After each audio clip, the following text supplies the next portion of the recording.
All right, so we're just jockeying equipment the rest of today. A lesson learned: never park in your loader. Oh my gosh, I had to move stuff to get that to get that little loader out of the back of there.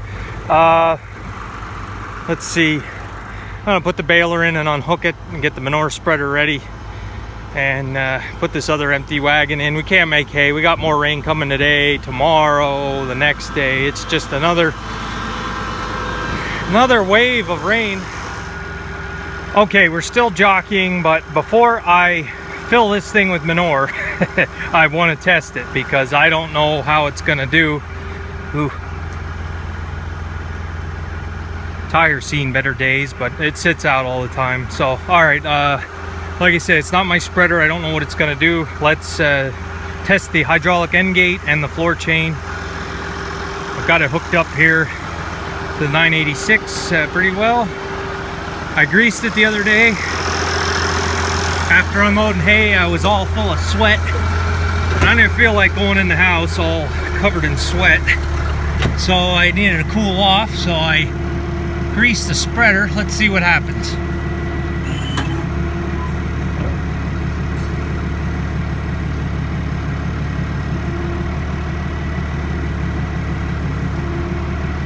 Okay, the gate opens.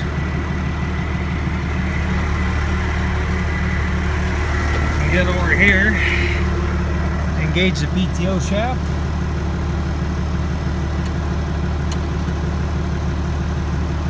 One of these days, I gotta grease this linkage.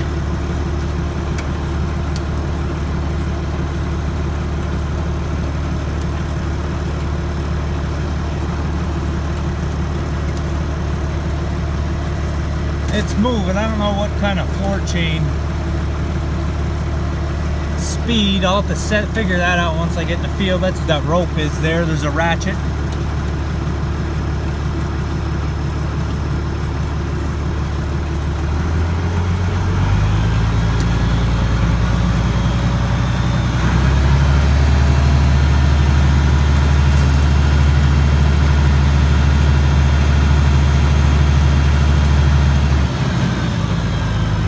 The floor chain seems like it's going a little fast for the fine chicken manure that I have to spread. This was set up for steer manure, so we may have to adjust it a little bit. Have to pull that rope and adjust that ratchet.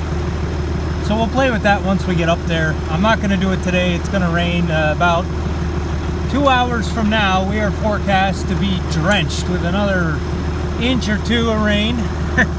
So you guys know all I've been doing is complaining about the rain this year, but what am I gonna do? It's some guys are too dry, we're too wet.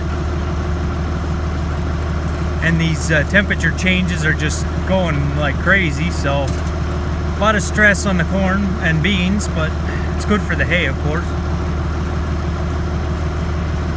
All right, I'm pretty confident in this thing. We just got to get the floor chain speed set to the right speed. And before I hit the field, I want to change my hoses around.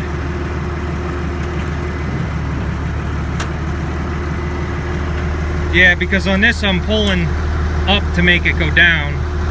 So I want to flip those remotes.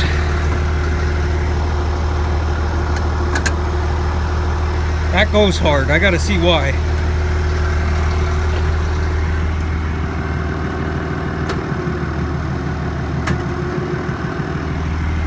Alright, let's see if it fits in the shed on the tractor.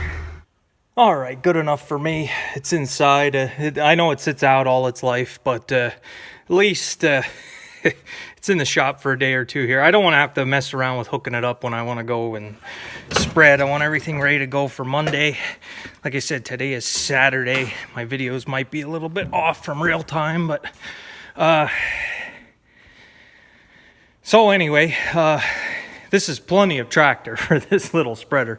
But my neighbor who owns this spreader, he has a Hydro 70, and he used that a lot on this spreader. I can remember him using the Hydro 70. He really likes it, and he used to bale with that Hydro 70. I never liked it because, for one, it was a tricycle front end on these hills, which I know some guys, it's not an issue for them. I don't like it. The other thing is the Hydro 70 did not have very big tires on it or weight. It wasn't very heavy, and baling when you were pulling up a hill with a fairly loaded wagon, what I found was you were spinning out. The rear tires were spinning and digging and clawing.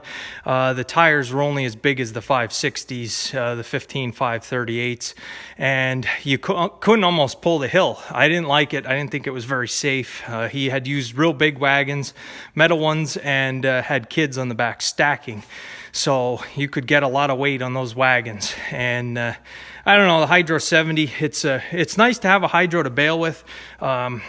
If I was gonna buy a Hydro, I don't think I ever will, but if I was looking for a baling tractor in a Hydro model that International made, I would shoot for either a 1026 or a Hydro 186, just because I like to have the tractor and the weight behind the equipment. So this is overkill. I could probably even put the 560 on this, but we still didn't address the issue with the 560. Maybe we'll get into that here sometime over the weekend. And I don't want the 560 smelling like chicken manure. I just don't. I went through all the trouble to paint it and restore it. I am going to use it, but it's going to be more for haymaking. I don't want to have chicken manure dust all over something I just restored. So maybe I'm getting too fussy. Maybe some of you guys would laugh at that, but I don't want the 560 all caked in manure. We'll use the 986 here. So that's where I'll leave you guys today. Thank you for watching. A little bit different video, I guess. It's just I can't do a whole lot. Rainy weather. I have a full wagon up in the top of the barn now to unload, and I still have 2 full ones buried in the back. We have to get those out, but now the forecast changed. I won't be cutting hay for a little while again. So the next couple days we're going to focus on spreading manure, excuse me, and getting the post-emerge on the soybeans. If I can get those 2 things done, we'll check the weather again. If the weather is going to rain some more, then we're going to switch around to top dressing corn. So it's getting kind of late for first cutting, but last year I did a field of first cutting July 20th, I saw. So it's just what we're working with. So, all right, guys, thanks a lot. I appreciate it. Stay tuned for more, and maybe we'll get some spreading videos coming soon. All right, guys, welcome back. I'm out here in this cornfield next to the barn. I had sprayed this, I guess it was 2 days ago. So we're just, it's not quite taking any effect yet, but it's just starting to put a hurting on these weeds. So this field, yeah, you can see over here, it's crumpled up some weeds there. So give it a couple more days and it should be, in theory, it should be a pretty clean field of corn.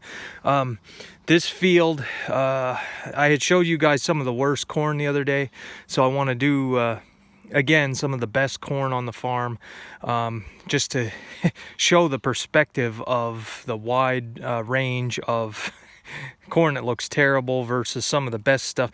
This field was corn last year, so I am doing a corn on corn, and last year we averaged in this one field 244 bushels to the acre. So it was and the corn itself was well fertilized, and there's enough nutrients here that I decided to go corn on corn again with it. It would kind of be dumb not to go corn on corn with a yield like that.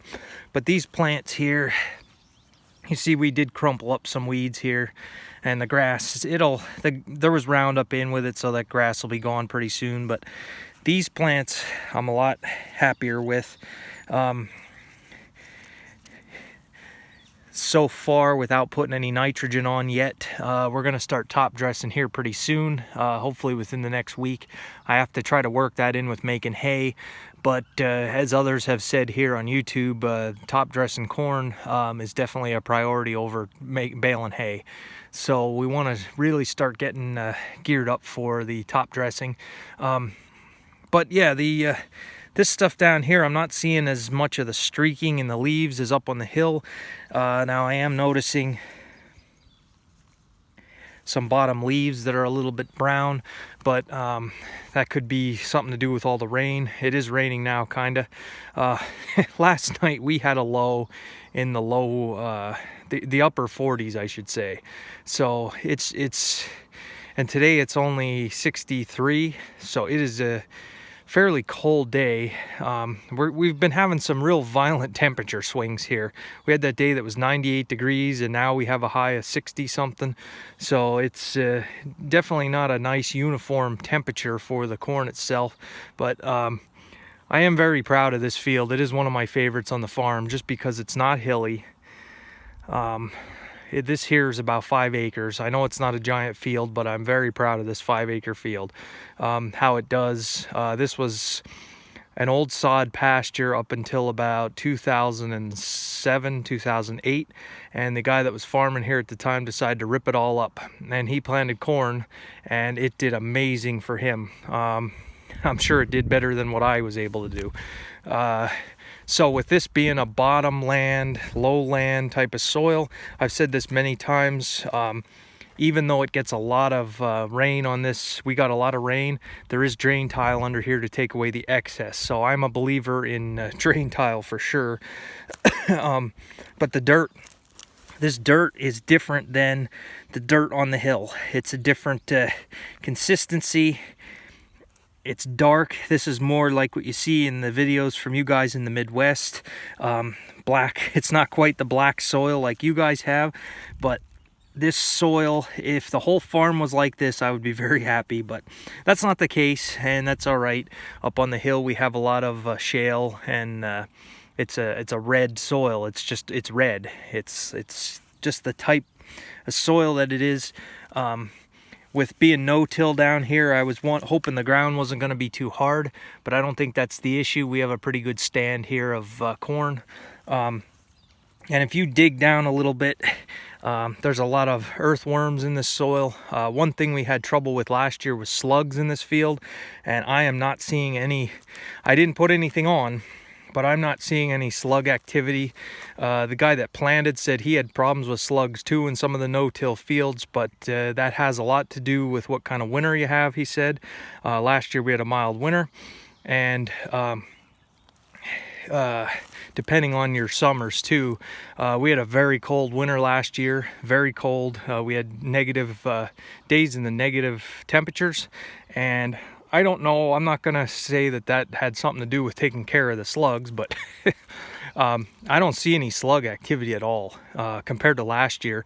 What saved me last year was the corn outgrew the slugs.